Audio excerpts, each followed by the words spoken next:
Hello and welcome everybody to another episode of Small Talk with Shibby, my LCS post-game interview content. I'm joined by GoldenGuardians support Huhi, who had a very convincing victory over Team Liquid here. I do want to start off by saying that I think out of all the top teams, right, the top 3 or top 4, Team Liquid included, you guys, Cloud9 and EG, I feel like your team, at least from the pundits, the analysts, the fans, I feel like your team's a little bit underrated, right? Do you kind of feel that way a little bit? Do you pay attention to social media? Because I think all the talk is about Cloud9, it's about EG, and I feel like you guys are just not getting your shine.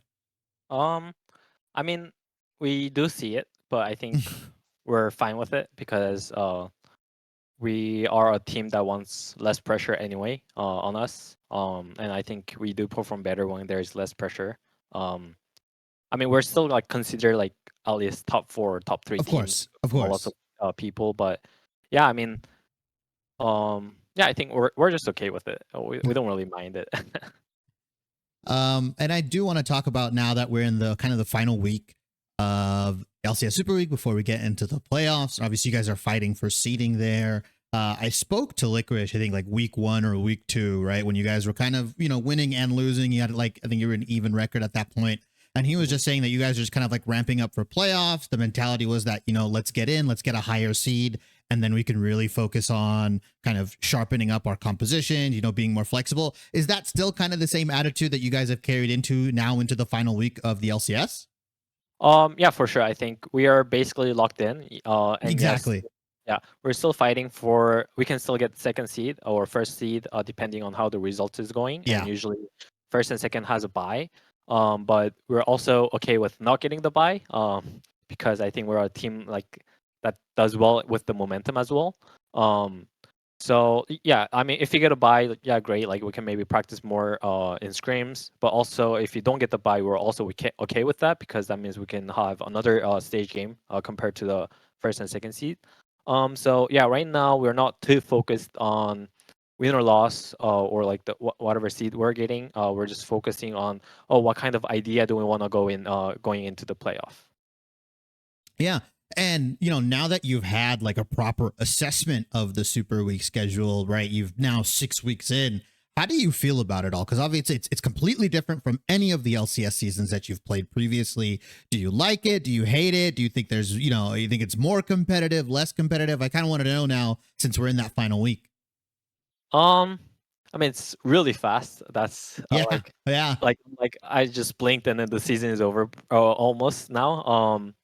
So there's like definitely upside and downside that it's really fast and now like playoff is starting. That's where like the real game starts, in my opinion. The only thing is, yeah, in some days, like on the Wednesday, there's like less crowd. That's the only thing like I don't really enjoy too much. But today, even though it was a Wednesday game, like there was still a decent amount of crowd, and I appreciated that. But as long as there's like a lot of people watching on Wednesday and all 3 games, like I'm fine with that as well.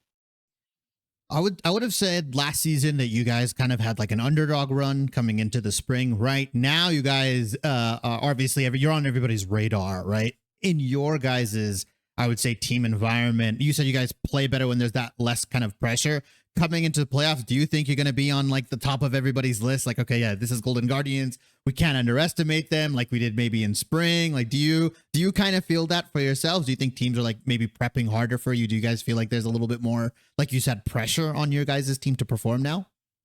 I think for sure, there is some kind of that degree. Especially nowadays when people see River, they're just like scared. And now Eric is playing really well. Bot lane we're more stable. Gory is just a monster in mid lane too. So like, I think there's definitely like people view those kind of things and like they will try to like match the mid pressure that we have or stuff like that in terms of like pick and bans. But yeah, I think we're still like we do play better with less pressure, but like I think we're still a good team even with pressure because we are all like veterans. Like everyone played for such a long time on my team. So yeah, I think that's the good part about it. So you and Cloud9 last split were 2 of the teams that went to international competition. I spoke to Sven, I believe 2 weeks ago now, and he said that, this season might probably be the best season, one of the best seasons that the West has in terms of performing internationally simply because the LCS season is ending sooner. You guys have an opportunity to boot camp even earlier in Korea. Do you feel the same way? Do GoldenGuardians feel the same way? Like, how do you think about international success? Obviously, you guys went to MSI. You guys had your moments and shine, but obviously you probably wanted to perform a little better. Do you think this split, due to all the other reasons that I listed, you guys maybe have a better chance? How do you feel, obviously going into international competition?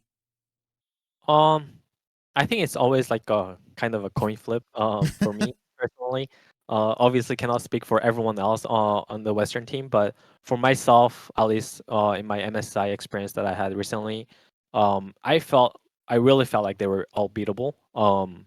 Especially like BLG, we took down one game when we were like so far behind, Yeah. or ADG, we should have won like 3 of the 2 games in my opinion, stuff like that. And for me, I felt like personally I was performing kind of outperforming a lot of supports at MSI as well. So I got a lot more confident there, but it's obviously on the form that I will have in that day. I think on MSI I was sharper. So I'm hoping that I can ramp up going into the playoff, and if when I do qualify for Worlds, I can do the same as well. I think a lot of people maybe misunderstand kind of the importance of the Korean boot camp and how high you can level up. Can you possibly give some insight on like what specifically about maybe the boot camps that you take away from most? Is it scrimming the international teams? Is it scrimming the better teams, picking up their strategies? Or is it more for you playing in like a very high level solo queue? Or in this case, last time around, there was a high level champions queue, that kind of stuff. Like what for you really helps you level up your game? And what have you seen maybe other teams that you've been on help level up their game when going to the international side? Yeah. So basically, I think it's everything that you mentioned. By getting to practice like the higher team, like international teams, people, my teammates and I will already have a better mindset compared to when I scream like a random team in NA. Like Yeah. where like I will respect them. I will try to play properly. Like I will not throw the game. Like I will try hard. Like obviously it's a small thing. Like I'm not saying that we don't try hard in NA scrims, but sometimes it does get pretty hard when like it gets really scrappy, because you just have more respect towards the enemy compared to when I'm just screaming in NA. And also, even after the screams, when I go into the solo queue, I think that's the biggest difference where the ping is better, the players are just better. Because I like a lot of time nowadays when I play in North America solo queue, I'm like sometimes I am thinking, oh, I'm just wasting my time. Like I'm not even getting better. I'm just playing to play the game. Like, and for me, that is something that I don't like because I am playing solo queue not in order to have fun, like compared to when I wasn't professional player, but like my main goal is trying to like improve, right?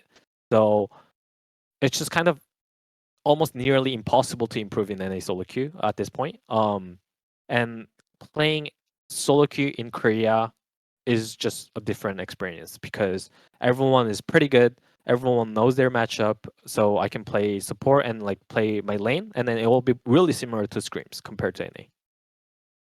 I think you're probably one of the longest tenured players, just professionally in general. Obviously, most of your stints have been in the LCS. When I spoke to Double F, who had similar kind of length in his lies, he wanted to keep playing because he's always been competitive.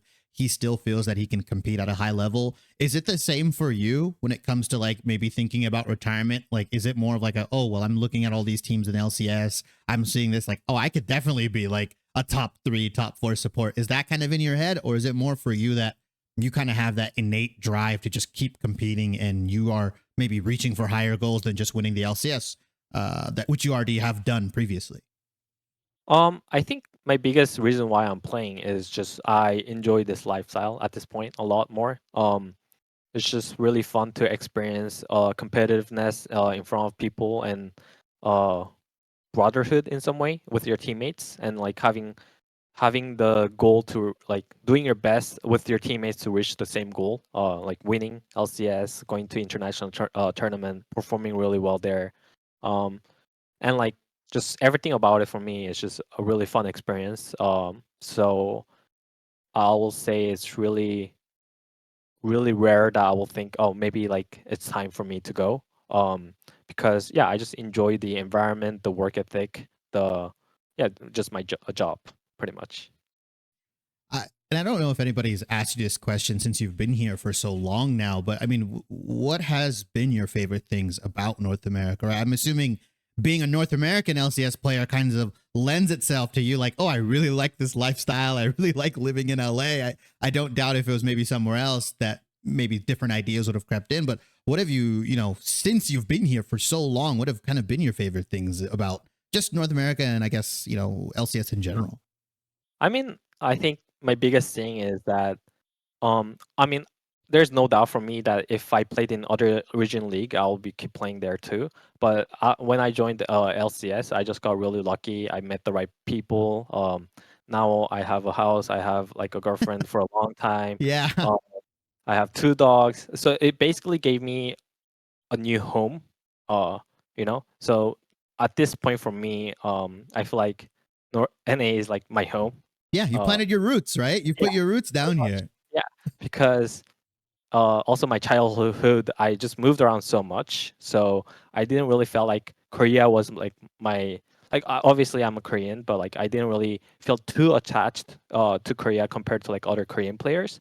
So when I came here, I met new people, and I got to become like really close friend with them. I get to have like relationships, stuff like that. Yeah, it just became my second home, and I think that's why I love NA. Yeah, I feel like you haven't answered that question in such a long time, so I always wanted to know. Uh, Final thing here: do you have any message to the Golden Guardian fans watching? Um, yeah, I mean, last week we finally broke our record 9-9, and now we just grabbed another dub. Um, but yeah, I hope that you guys are also enjoying our ride because we're pretty excited in this playoff as well. So I hope to see you guys in the tournament. Thank you so much, Huhi. Thank you so much.